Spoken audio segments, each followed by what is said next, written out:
only know him. What? Alright, fine. Well, And you're so just on the screen, you're like... What? I know. Okay. Today we celebrated Hayden's 16th birthday. We started out at Union Station. Downtown looked very pretty. I especially remember the lights at Union Station. There was red and green in the front with the red writing travel by train.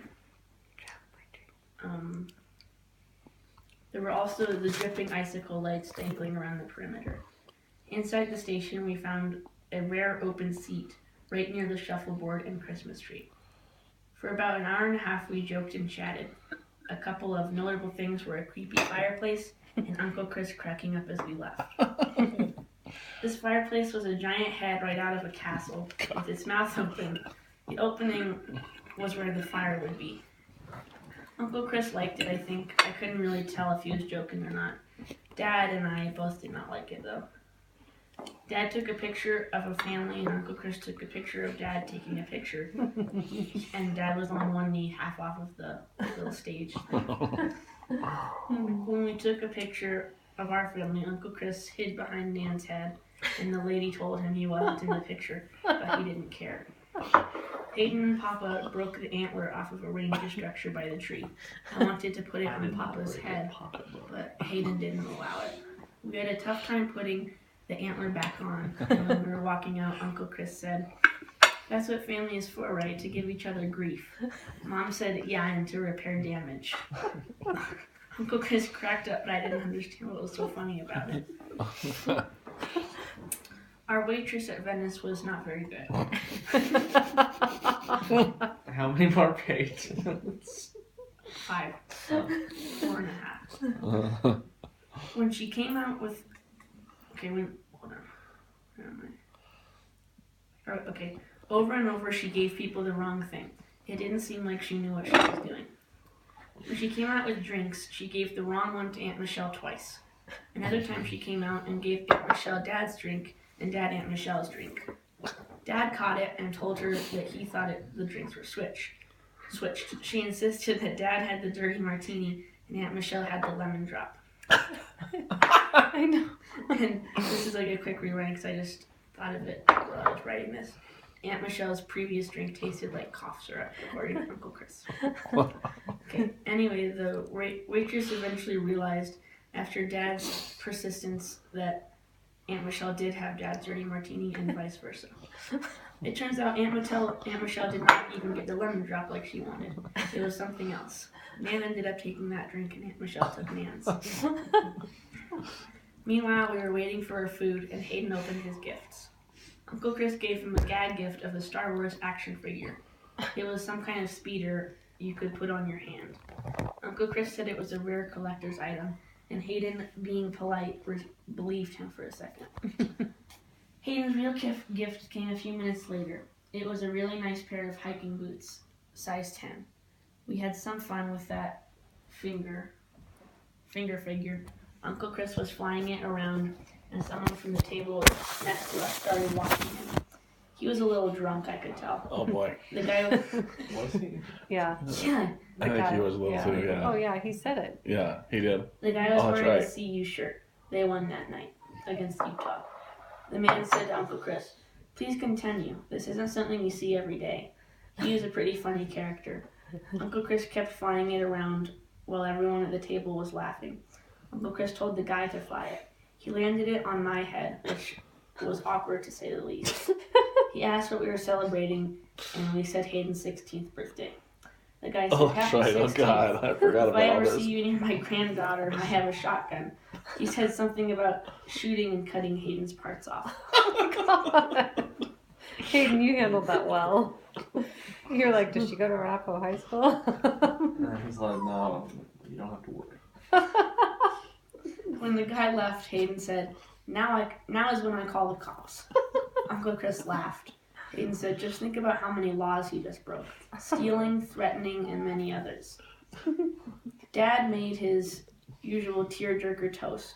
It was super good. He talked about how proud he was of Hayden, and if he kept doing what he was doing for the past 16 years, he would make some heads spin.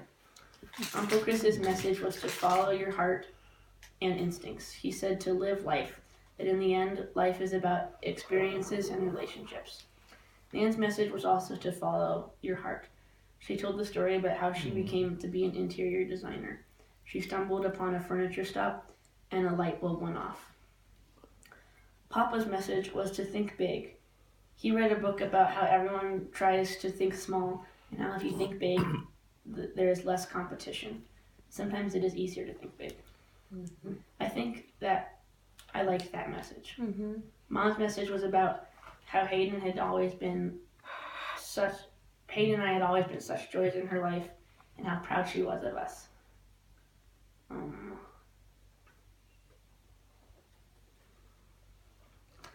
And that's where I'll read to.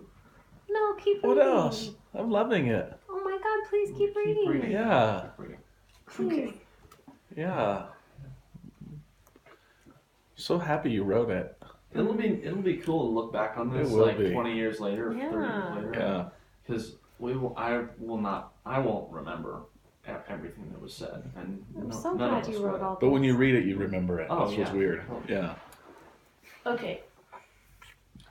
This is like a continuation of my message to Hayden because I got, for some reason, super embarrassed last night. I don't know why. All right. Okay, but so I said when it was my turn for a message, I got really embarrassed and didn't want to talk.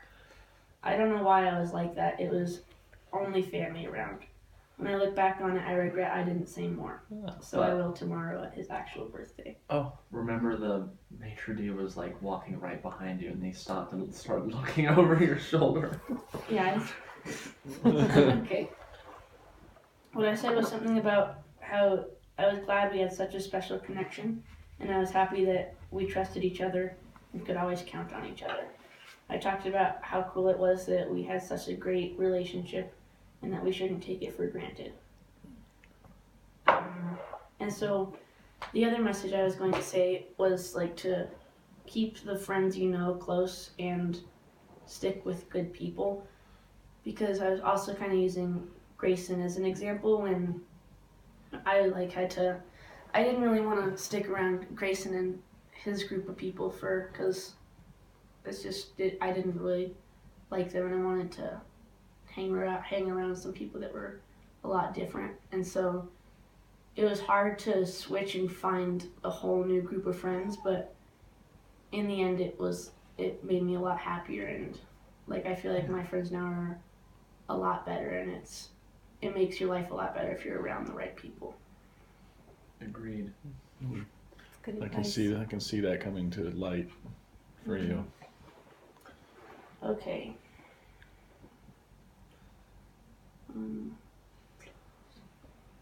Okay. When we got our food, I just skipped a little bit and just told the message because I wrote about what I was going to say. Mm-hmm. So when we got our food, they were very small portions. Hayden and mine were the best. Uncle Chris and Aunt Michelle were distraught when Uncle Chris's food came out. We all were. Aunt Michelle said, We all were. The plate was pasta with 4 giant whole shrimp. Legs, eyes, everything was still on the shrimp. The waitress said the shrimp were about the size of her thumb, but it turned out that they were about the size of her forearm. This was yet another example of how the waitress was horrific. Uncle Chris said, "Can I have an extra plate for my friends?" Everyone laughed for a while about the shrimp. That was probably the funniest part of the night. Before we left, we watched the end of the CU game, which we won. And I thought it was a great light night with lots of laughs. Yeah. Oh, I'm so Awesome. glad you wrote Wow. that. Thank you for sharing. Yeah. That was like That was really the cool. best compilation of the night. Yeah. You didn't forget a thing. No, and I'm Yeah. serious. Looking back on that, like 20 years or 30 years from now, That's why I wrote it'll it. be interesting because none of us will remember the details. Yeah. You wrote them down.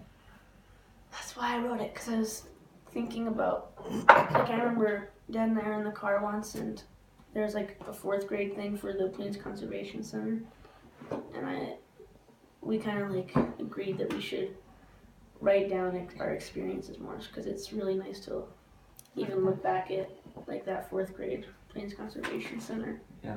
Yeah, it's like Kind that's of why fun people to- keep a diary. Yeah. Or a journal, same thing. Journal sometimes more thoughts. Diary's kind of more like what you Dear did. diary. Grandma was always really good at keeping a journal. Still is, I think. Yeah. Thank you for doing that. That's like a gift to Hayden itself. That having is. that record. That is.